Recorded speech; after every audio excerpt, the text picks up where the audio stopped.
Bentornati a Starting Six, la nostra vetrina sulla pallavolo che al femminile ha vissuto una seconda giornata della Serie A1 Tigotà femminile decisamente significativa. Va bene, una rondine non fa primavera, se ne comincia a vedere due, ancora non è il caso di fare il cambio di stagione, ma è comunque un segnale giusto. Si può quindi iniziare a sperare. La realtà di fatto è che rivedere Bergamo in testa al campionato femminile è un'emozione davvero forte per un club che ha fatto la storia del movimento con i suoi 8 scudetti, 7 Champions e le altre 12 tra Coppa Italia e Supercoppe. E la realtà dice che la squadra di uno dei tecnici più bravi e meno promozionali d'Italia, Carlo Parisi, ha giocato 2 partite in trasferta e le ha vinte entrambe. La prima, la scorsa settimana in casa della neopromossa Perugia, ci poteva quasi stare. Quella di domenica nel primo derby di giornata contro l'ex team di Parisi, Busto Arsizio, invece era molto meno scontata e trascina il glorioso club lombardo in testa al campionato insieme al trio di squadre che si giocherà lo scudetto fino alla fine, cioè Conegliano, Milano e Scandicci.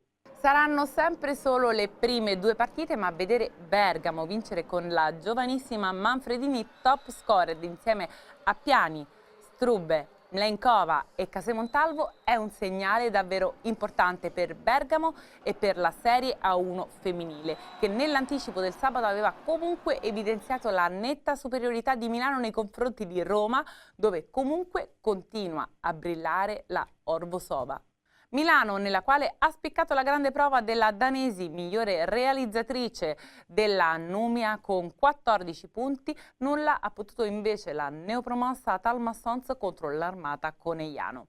Le friulane hanno combattuto e non poco nel primo set perso a 23, ma poi hanno dovuto progressivamente cedere il passo alla solidità e alla continuità dell'Imoku, che ha avuto in Hack e Lukasic le migliori marcatrici, mentre Talma Sons ha avuto 10 punti a testa da Sherban e Botesak e 9 da Krajduba.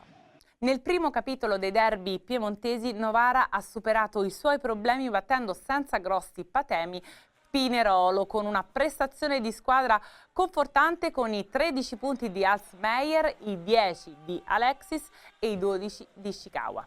Mentre Pinerolo ha avuto il solito contributo dalla Smartsec con 17 punti e dalla Sorokaite con 10 punti. Chieri invece a sua volta ha dovuto soffrire un po' di più per piegare Cuneo, arrivando ai vantaggi solo nel secondo set e alla fine l'ha spuntata grazie alla bella prestazione della Skinner con 25 punti e della stessa Omorui con 12 punti. Cuneo ha lottato, ma alla fine è stata costretta a cedere nonostante le belle prove di Capralova e Bielica. Appena più sofferto il successo di Scandicci nel quarto derby regionale a Firenze contro il Bisonte. 1-0-3 con tutti i set chiusi sul filo che Scandicci è riuscita a portare a casa grazie alla solita Antropova, protagonista con 18 punti, sostenuta da Arboz, Grazzini entrambe con 8 punti e Enqualor con 6 punti. Ma Firenze ha dato filo da torcere con una prova comunque buona che ha visto in doppia cifra Davis Chiba, Buitigan, Malual e Nervini. Primo punto infine per la neopromossa Perugia nella sfida in casa, persa solo al tie break con Valefoglia che invece centra la sua prima vittoria. Una partita in altalena che dopo i primi 2 set chiusi uno per parte ha cominciato davvero a dare spettacolo con il 30-32 nel terzo set e il 19-17 nel quinto che hanno regalato il successo alle ragazze marchigiane. Nonostante i 27 punti della Nemeth, le umbre si sono dovute letteralmente arrendere alla grande prestazione dell'azzurra Gaia Giovannini, che con i suoi 19 punti e il 53% di efficienza in ricezione ha sostenuto l'attacco di Vallefoglia, che comunque ha potuto contare anche sui 23 punti della Bici, oltre che sui 15 punti della Candi. Perugia ha risposto con Ungurreanu con 14 punti, Gardini 12 punti e CQ Live con 18 punti. Sì, questo è proprio il campionato delle Golden Age. Cominciano a scaldarsi le braccia delle protagoniste della serie A1 Tigotà femminile.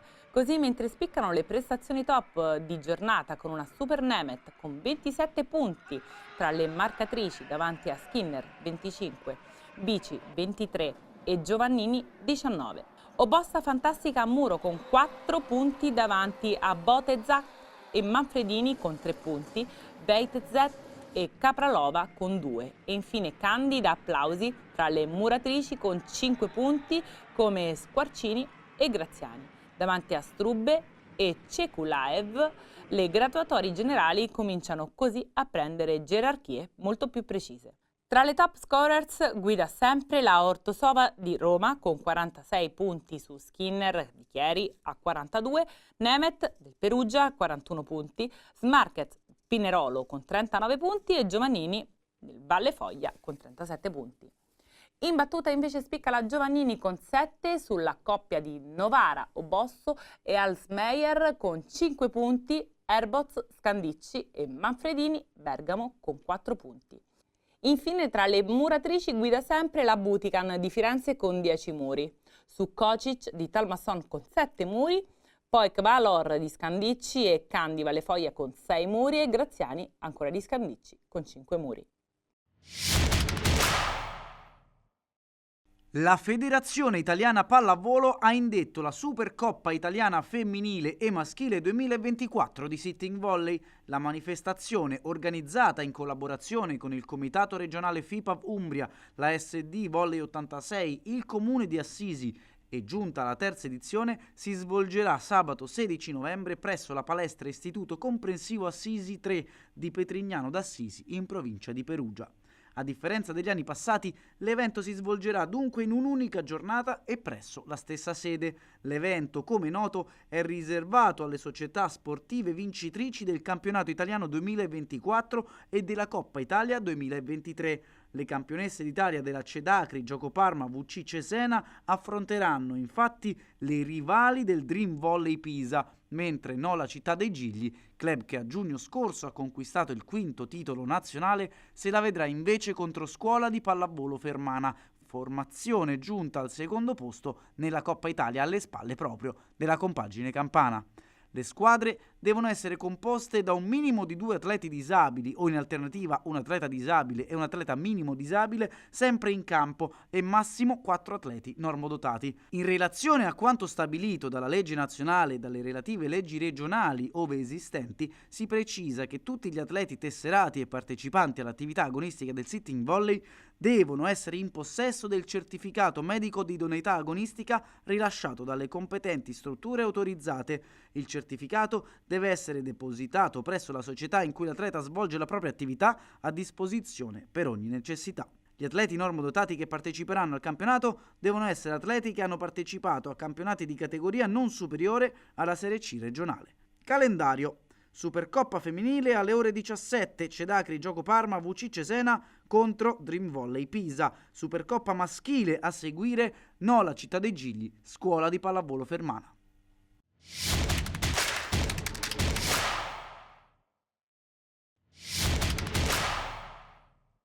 Prova di forza con possibilità di appello. La terza giornata della Superlega Credenbanca, che molti aspettavano come cartina di tornasole della stagione, ha appena dato i suoi verdetti chiarissimi.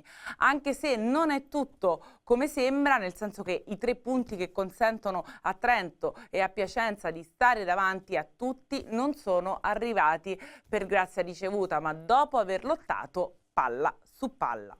L'Itas, ad esempio, ha dovuto combattere per oltre 2 ore, soprattutto nei primi 2 set, vinti solo ai vantaggi prima di avere la meglio su una Milano in crescita, ma ancora non abbastanza continua nel lungo termine. Un braccio di ferro che Trento ha vinto in 4 set, prendendo fiato nel terzo, ceduto all'Allianz, per poi chiudere il conto nel quarto. Merito anche della bella prestazione di Milichetto, MVP dell'incontro con 23 punti, il 45% in attacco, 2 muri e 3 ace, prendendosi la rivincita sul campo dove ricorderete sicuramente che ad aprile aveva lasciato la qualificazione alla Champions League. Per la cronaca si è rivisto in campo ricicli dopo l'infortunio in Supercoppa con Garzia, che comunque ha fatto una gran bella partita, alla stregua dei Regens e Lowati sulla sponda milanese. Da parte sua anche Piacenza ha dovuto soffrire fino alla fine a Cisterna, con una partita rimasta in equilibrio dopo l'1-1 iniziale e decisa solo nel quarto set, vinto ai vantaggi dalla squadra di Anastasi. Una vittoria di determinazione e gruppo, quella emiliana, con Kovacevic e Mar protagonisti, e lo stesso Romanò ispirati dalla vena del palleggiatore, l'olimpionico Brizzard MVP della sfida. E solo questa solidità di Piacenza ha potuto avere la meglio di una Cisterna che in questo inizio campionato ha messo in mostra un bel gioco e tante ottime individualità, come quelle del trio Ramon, Bayram, Faur, senza però raccogliere tutto quello che in realtà avrebbe meritato. Prova di forza vera è stata quella di Perugia, che nella tana di Modena al Palapanini, con Ishikawa a riposo precauzionale e Plotinski ancora non totalmente recuperato, ha fatto capire che questa Perugia non si batte, almeno non la batte il Modena, in via di costruzione di Alberto Giuliani, che ha dovuto fare i conti con uno scatenato Ben Tara e un Cianciotta puntuale, preciso, senza sbavature, insomma il debutto perfetto da titolare. E con una squadra, quella di Lorenzetti, capace di dominare in tutti i fondamentali, per non parlare di ricezione e attacco, dove Perugia ha avuto un 49% e un 52% contro rispettivamente il 39% e il 44% di Modena.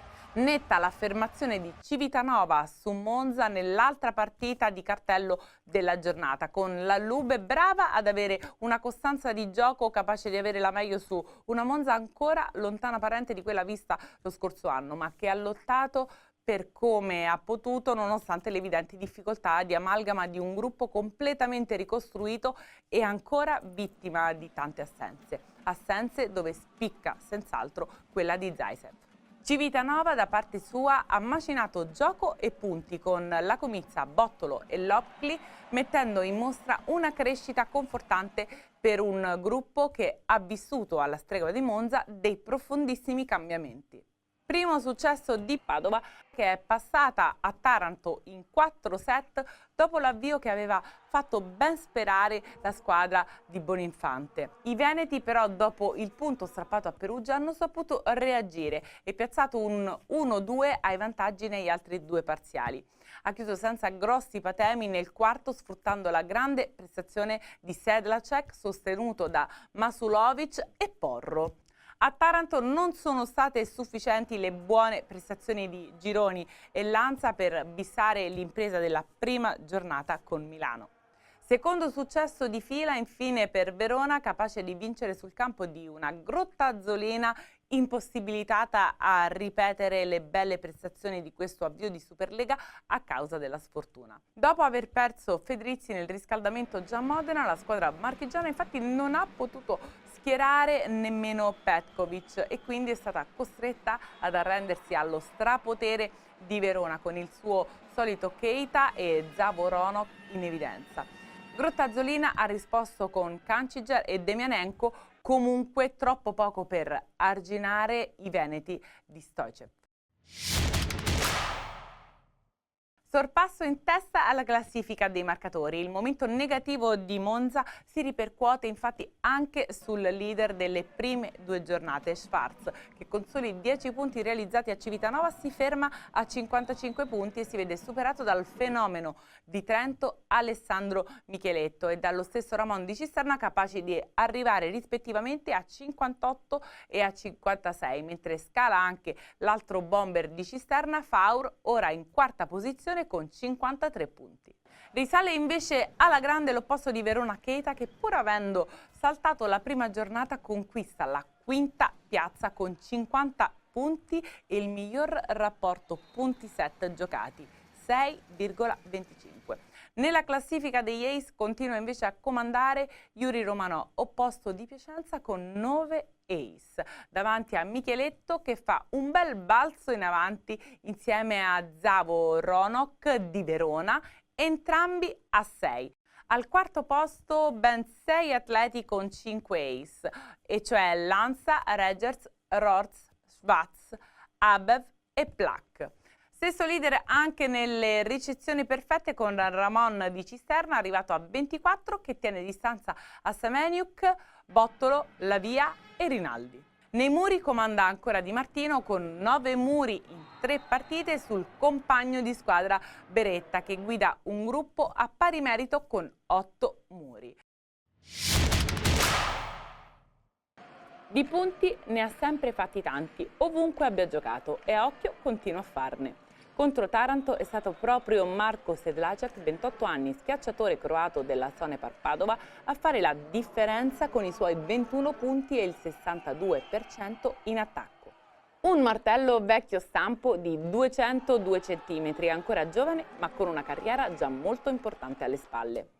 Per Sedlacek quella di Padova è la quarta esperienza nella Superlega italiana, visto che arrivò giovanissimo nel 2015 a Piacenza, dopo essere cresciuto a Mladost Zagabria e aver giocato un anno a Rennes. Dopo la stagione in Emilia è tornato a Mladost per riaffacciarsi dalle nostre parti nel 2019 a Monza, dove poi è rimasto per 2 anni.